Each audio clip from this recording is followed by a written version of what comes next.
So hey guys, welcome to my new video. तो दोस्तों, आज हम लोग डिस्कस करने वाले हैं मल्टीपल स्टॉक्स के बारे में, बिकॉज इन कंपनियों को लेकर बड़ी न्यूज़ है और साथ साथ इनके फंडामेंटल एनालिसिस भी करने की कोशिश करेंगे। तो वीडियो दोस्तों काफ़ी इंपॉर्टेंट रहने वाला है, तो बिना स्किप के ज़रूर देखें। और दोस्तों, अगर आप चैनल में नए हैं तो चैनल को सब्सक्राइब कर दें, बेल आइकन को प्रेस कर दें, ताकि इसी तरीके से इंपॉर्टेंट नोटिफिकेशन सबसे पहले आपको मिलते रहेंगे। चलिए शुरुआत कर लेते हैं पहली कंपनी के साथ, जिसका नाम है भारत इलेक्ट्रॉनिक्स लिमिटेड, जिसको शॉर्ट में हम लोग BEL के नाम से भी जानते हैं। अब देखिए, Bharat electronics announce that it has receive additional order worth 732 crore in the last disclosure of 22 October 2025.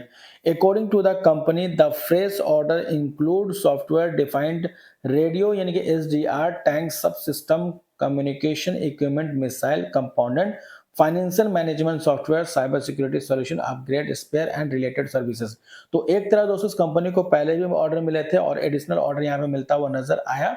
And इसी के साथ साथ दोस्तों, अर्निंग्स की बात करें जो कि 34 मिनट पहले का न्यूज है एंड 26 मिनट पहले का न्यूज है, जिसमें Q2 को लेकर जो अपडेट निकल के आ रहा है दोस्तों, वो profit after tax rise 17.8% YoY, यानी कि 1286 करोड़ का प्रॉफिट दिखाया गया आफ्टर टैक्स।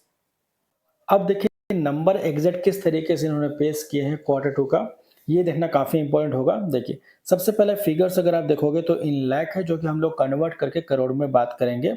तो 3 क्वार्टर को एक से कंपेयर करेंगे ताकि समझने में आसानी हो। सबसे पहले इस कंपनी का इनकम हम लोग देखेंगे, तो पिछले साल आप देखिए इस कंपनी का जो इनकम था वो 4,762 करोड़ था, जो कि बढ़ के हो गया 5,946 करोड़, और पिछले क्वार्टर था 4,603 करोड़ का। तो Q&Q एंड YoY दोनों बेसिस पे जंप हुआ।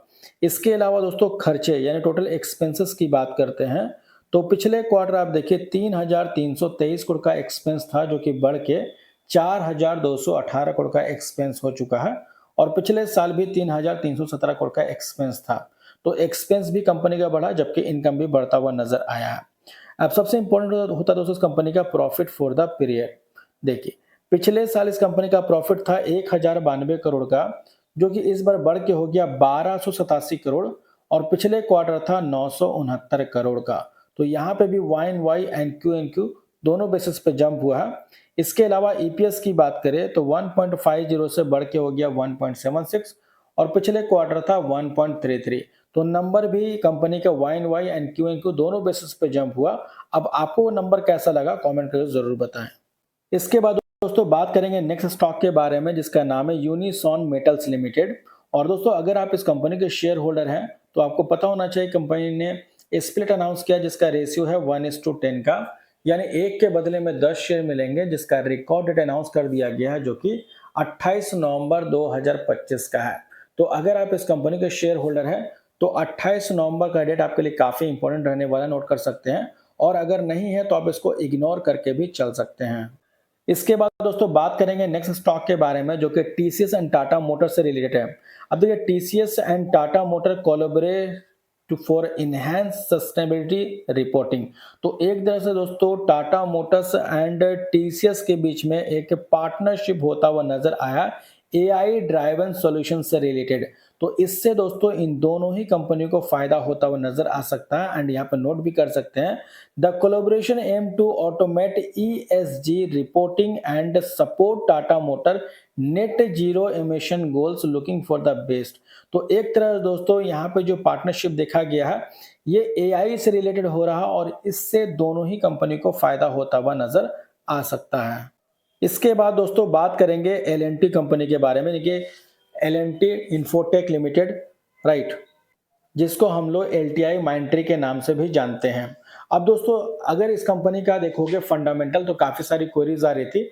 बेसिकली दोस्तों, ये एक IT कंपनी है, IT सर्विसेज प्रोवाइड करती है, और application maintenance, outsourcing, enterprises, infrastructure management services, testing, digital solution, तो इस तरह के बेसिकली सर्विसेज प्रोवाइड करती है, जिसका मार्केट कैप 1,68,898 करोड़ का है। अब दोस्तों नंबर की बात करते हैं इस कंपनी का, तो देखिए पिछले एक साल के नंबर को नोट कर सकते हैं, जिसमें सितंबर 2024 में इनका सेल्स था 9,433 करोड़, जो कि बढ़ के हो गया 10,394 करोड़, और पिछले क्वार्टर था 9,841 करोड़। इसके अलावा नेट प्रॉफिट 1252 करोड़ से बढ़ के हो गया 1381 करोड़ और पिछले क्वार्टर था 1255 करोड़। तो यहाँ पे भी दोस्तों YoY एंड QoQ दोनों बेसिस पे जंप हुआ है। इसके अलावा बैलेंस शीट की बात करें तो 22,000 करोड़ का रिजर्व बढ़ के हो गया 23,000 करोड़। डेट था कंपनी के ऊपर 2100 करोड़ का बढ़ के हो गया 2300 करोड़। तो डेट भी इंक्रीज हो गया है। इसके अलावा कैश फ्लो की बात करें तो नेट कैश फ्लो -518 करोड़ था, लेकिन अभी पॉजिटिव के साथ 242 करोड़ का है। और शेयर होल्डिंग पैटर्न की बात करते हैं तो majority of stake promoters hold करती है, जो कि 68% से ज़्यादा है। और इसके अलावा दोस्तों एफआईज की होल्डिंग 6.62 से बढ़ के घट के हो चुका 6.20% का।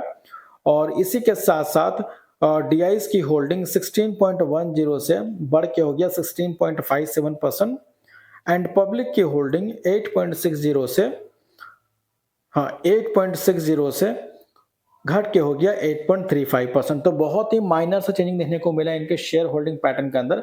हालांकि आपको इस कंपनी का इन्फॉर्मेशन कैसा लगा कमेंट कर जरूर बताएं। तो फिलहाल दोस्तों इस वीडियो में इतना ही। होप करता हूं इन्फॉर्मेशन आपको अच्छी लगी हो। अगर अच्छी लगी तो इसे लाइक जरूर करना, चाहे तो सब्सक्राइब भी कर लेना, ताकि इसी तरीके से इंपॉर्टेंट नोटिफिकेशन सबसे पहले आपको मिलते रहेंगे। तो मिलते हैं नेक्स्ट वीडियो में, तब तक के लिए बाय बाय।